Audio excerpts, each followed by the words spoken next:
अस्सलाम वालेकुम। आज की इस वीडियो में बताऊंगा कि आप लोग गल्फ़ से कनाडा कैसे मूव हो सकते हैं। जैसे कि मेरी कुछ दिन पहले टिकटॉक पे एक वीडियो वायरल हुई थी जिसमें मैंने ये बताया था कि आप लोग कैसे गल्फ़ से कनाडा आ सकते हैं। और मैंने उसमें ये भी ज़िक्र किया था कि मैं पहले दुबई में था, दुबई से मैं कनाडा आया हूँ। उसके बाद मैंने एक दूसरे दोस्त जीवन सिंह चीमा और उसके साथ थोड़ी गपशप लगाई थी, आइल्स आइल्स के बारे में बात की थी। तो वो भी वीडियो काफ़ी वायरल हुई थी। बहुत सारे लोगों ने पूछा कि गल्फ़ से कैसे मूव हो सकते हैं। उसमें कुछ भाई तो आके बार-बार वो एक ही क्वेश्चन पूछते हैं कि सऊदी से कैसे होना है या दुबई से कैसे होना है। तो सबसे पहले तो आपको बताता चलूँ कि जब गल्फ़ कंट्री का नाम ले लिया तो उसमें सऊदी, बहरीन, कतर, मस्कत, ओमान वो सारे गल्फ़ में आ सकते हैं। सबसे एक सेम ही प्रोसीजर आने का, सेम डॉक्यूमेंटेशन चाहिए होती है। तो आज की इस वीडियो में मैं आपको बताऊँगा सबसे पहले ट्रक ड्राइवर के बारे में बताऊँगा, उसके बाद नेक्स्ट वीडियो इंशाल्लाह बनाऊँगा जिसमें सबवे मेकर, उसके बाद शेफ़, कारपेंटर, तो सारे जितनी भी कैटेगरीज़ हैं जो गल्फ़ से या दुनिया के किसी और कोने से कनाडा मूव हो सकते हैं, उस पे उसके ऊपर बातचीत करेंगे।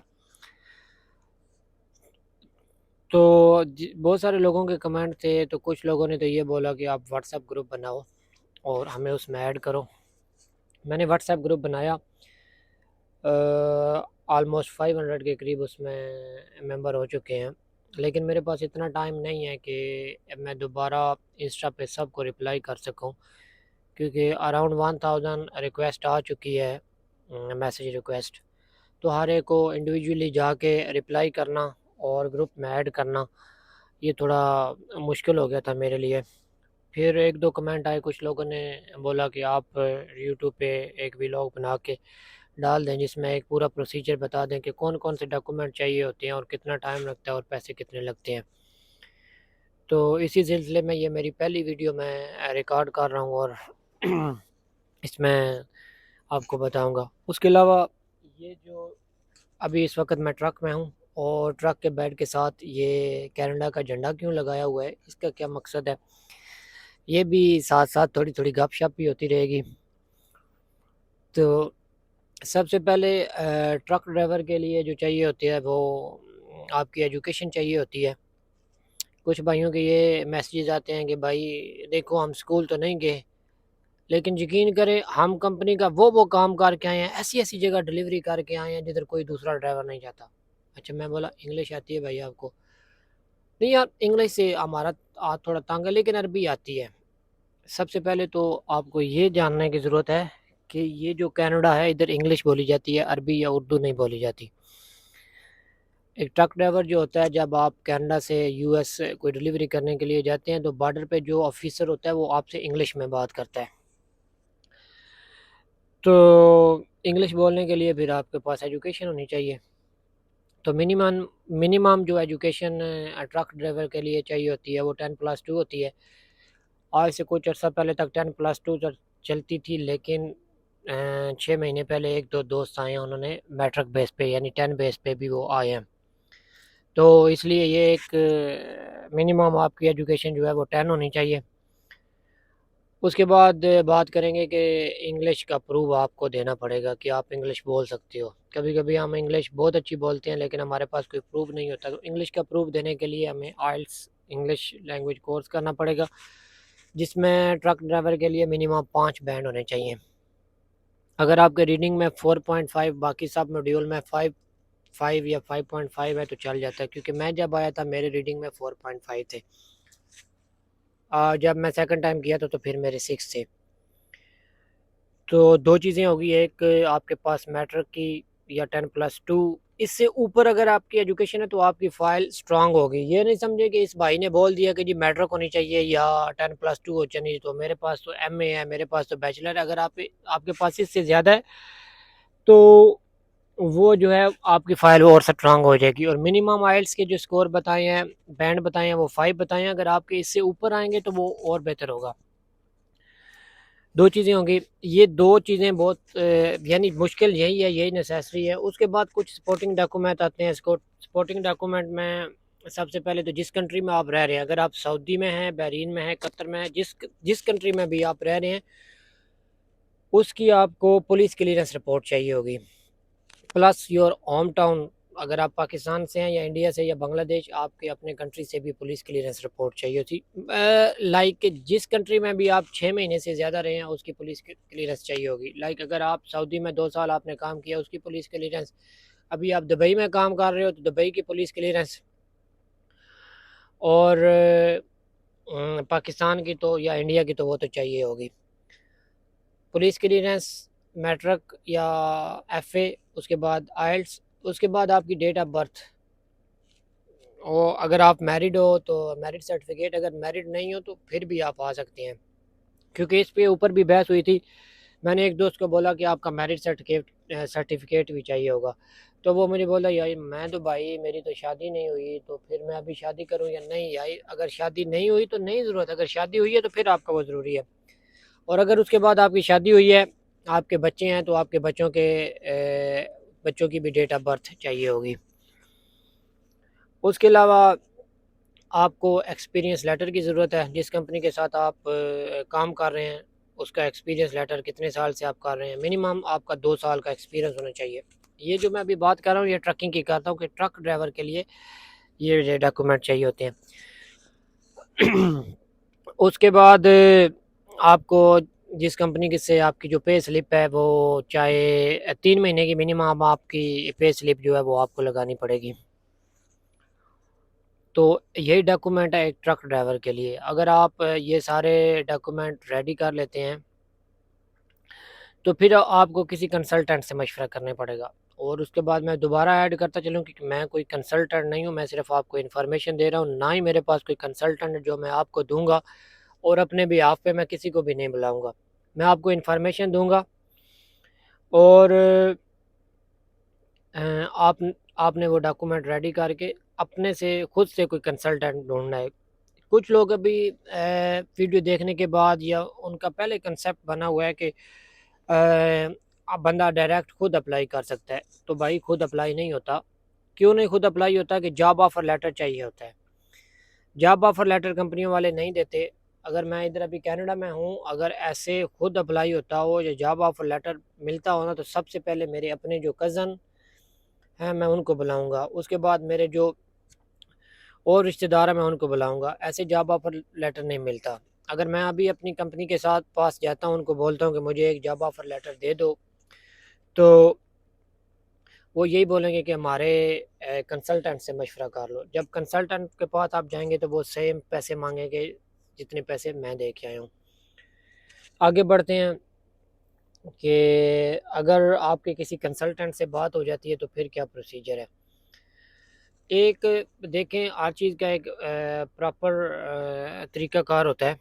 मसलन अगर आप कुछ फेक एजेंट जो हैं वो आपको ये भी बोलेंगे कि तालीम की कोई ज़रूरत नहीं है, हमको आपका इसमें करवा देते हैं, आइल्स की कोई ज़रूरत नहीं है, अभी कनाडा में वर्कर की शॉर्टेज है कोविड की वजह से, इसलिए वो बगैर आइल्स के रख रहे हैं। ये सारी बातें होती हैं।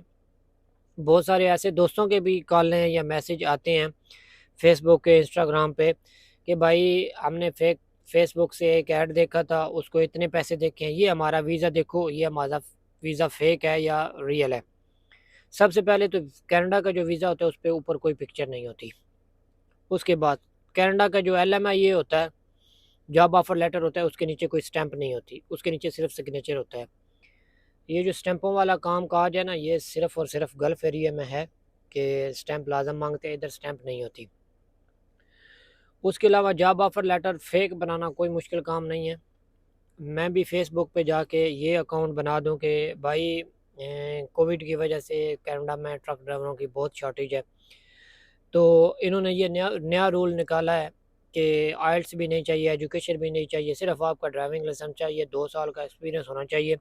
आप सब लोगों ने मेरी बातों पे यकीन कर लेना, क्योंकि मैं ऑलरेडी कनाडा में हूँ और ट्रक चला रहा हूँ। लेकिन ऐसी कोई हरगिज़ बात नहीं है। जो भी आदमी आपको फेसबुक पे या ऑफिस बना के बैठा है ये कहता है कि भाई बगैर आइल्स के हो जाता है, तो वो सरासर झूठ बोलता है। ठीक है। कुछ अ, कुछ क्या, काफ़ी दोस्तों ने ऐसे अपने पैसे फंसाए हुए हैं या अपने पैसे वेस्ट कर चुके हैं। ये लोग, इन लोगों का तरीका कार क्या होता है, तरीका वारदात इन लोगों का ये होता है, ये आपको बोलेंगे कि जैसा कि आप कनाडा की जो वेबसाइट है IRCC, उस पे चेक कर सकते हैं कि वीज़ा प्रोसेस जो है 6 महीने से 1 साल लगता है। तो हम आप लोगों के फिंगरप्रिंट करवाएंगे, तो आप इंशाल्लाह 6 महीने के अंदर अंदर आपका वीज़ा लग जाएगा। पहले 6 महीने तो आप उनसे पूछ ही नहीं सकते। आप हमें $5000 या 5000 दिरहम एडवांस दे दें, आप लोग उनको एडवांस देते हैं 6 महीने, तो आप नहीं पूछ सकते क्योंकि उन्होंने 6 महीने का आपसे टाइम लिया होता है। उसके बाद इस 6 महीने के प्रोसेस में वो तकरीबन 6000 बंदों से 5-5 हज़ार दिरहम या 5-5 हज़ार डॉलर ले लेते हैं। 6 महीने के बाद वो अपना ऑफिस उधर से उठाते हैं और चले जाते हैं रफू चक्कर। आप फिर उनको ढूंढते रह जाते हैं। उनका तो 6 महीने में 6000 बंदों से उन्होंने 5-500 या 5-5 हज़ार डॉलर लिया है, तो उनकी कितनी अमाउंट बन जाती है। वो दूसरी जगह जाके नया ऑफिस खोल लेते हैं। ऑफिस की 10,000 साल की फ़ीस होती है और बल्दिया का 10,000 और 10,000 कफ़ील को देना होता है। 20,000 दिरहम में उनका वो सब बन जाता है। बाकी जो 2-3 लाख उन्होंने ऊपर से बनाए होते हैं वो उनका 8-6 महीने बाद प्रॉफिट होता है। तो इसमें इतनी डिटेल में बात नहीं करते कि कैसे वो काम करते हैं, लेकिन मुख्तसरन बात यही है कि अगर आप कनाडा आना चाहते हो ट्रकिंग में, अभी ट्रकिंग की बात हो रही है, तो आपको आइल्स लाजम करना पड़ेगा, 10+2 आपकी एजुकेशन। और जब आप किसी कंसल्टेंट से बात करेंगे तो वो सबसे पहले आपको जॉब ऑफ़र लेटर देगा। जॉब ऑफ़र लेटर के बाद आपका LMIA के ऊपर नाम चढ़ने के लिए देगा। LMIA के ऊपर आपका जब नाम हो जाएगा तो आप किसी भी VFS, कनाडा में सॉरी दुबई में 2 जगह पे VFS है। VFS हर कंट्री में होता है, सऊदीया में भी है, पाकिस्तान में भी है, इंडिया में भी है। जिधर आपने कनाडा के लिए या ऑस्ट्रेलिया के लिए या अमेरिका के लिए जाके फिंगरप्रिंट बायोमेट्रिक देना होता है, उधर ही आपकी पिक्चर होती है। पहले भी जैसे बताया कि कनाडा के वीज़े के ऊपर कोई पिक्चर नहीं होती, उनकी जो भी पिक्चर होती है वो ऑनलाइन उनके रिकॉर्ड में होती है। तो आपका VFS में फिंगरप्रिंट होते हैं, उसके बाद आपकी फ़ाइल कंप्लीट हो जाती है। पता चलता है कि आपकी फ़ाइल ऑलरेडी अंडर प्रोसेस है। जब आपके फिंगरप्रिंट हो जाते हैं तो उसके बाद आपका 3 महीने से लेके 1 साल तक का टाइम लगता है। कुछ दोस्त ऐसे भी हैं जिनका 3 महीने के अंदर वीज़ा लग गया और कुछ ऐसे भी हैं जिनका 8 महीने या 1 साल में भी लग गया। मेरा खुद का 7 महीने बाद लगा था। उसके बाद और आपको क्या बताएँ? हाँ, कुछ लोग जब ये मुझे वीज़ा सेंड करते हैं कि ये भाई हमारा वीज़ा आ गया है, ये हमारा जॉब ऑफ़र लेटर आ गया है, ये हमारा LMIA आ गया है, आप इसको चेक करके दो कि ये सही है या गलत है या क्या है। तो उसमें ये भी हो सकता है जो मेरा जॉब ऑफ़र लेटर था जैसे मुझे मिला है, तो उसके ऊपर मैं नाम चेंज करके किसी दूसरे को दे दूँ। आगे वो बंदा उसके ऊपर नाम चेंज करके किसी तीसरे को दे दो। बाकी सारा फ़ॉर्मेट कैसे जॉब ऑफ़र लेटर है वो ओरिजिनल होगा, लेकिन वो असल में उनके सिस्टम में वो जॉब ऑफ़र लेटर मेरा था, लेकिन मैं उसको एडिट करके आगे दे रहा हूँ। लोग देते हैं, मैं नहीं दे रहा, लेकिन मैं बात तरीका वारदात बता रहा हूँ। उस चीज़ से बचने के लिए द बेस्ट ऑप्शन यही है कि आप वो जॉब ऑफ़र लेटर लेके या LMIA लेके किसी भी VFS के सेंटर चले जाएँ, ऑफ़िस चले जाएँ, उनको बोलें कि जी प्लीज़ मुझे ये जॉब ऑफ़र लेटर मिला है या LMIA मिला है या वीज़ा मिला है, क्या आप काइंडली ये चेक करके बता सकते हैं? वो आप वो इस चीज़ की आपसे कोई चार्ज नहीं करेंगे। वो आपको बता देंगे कि वाक़ई आपका ये जॉब ऑफ़र लेटर जो है ये सही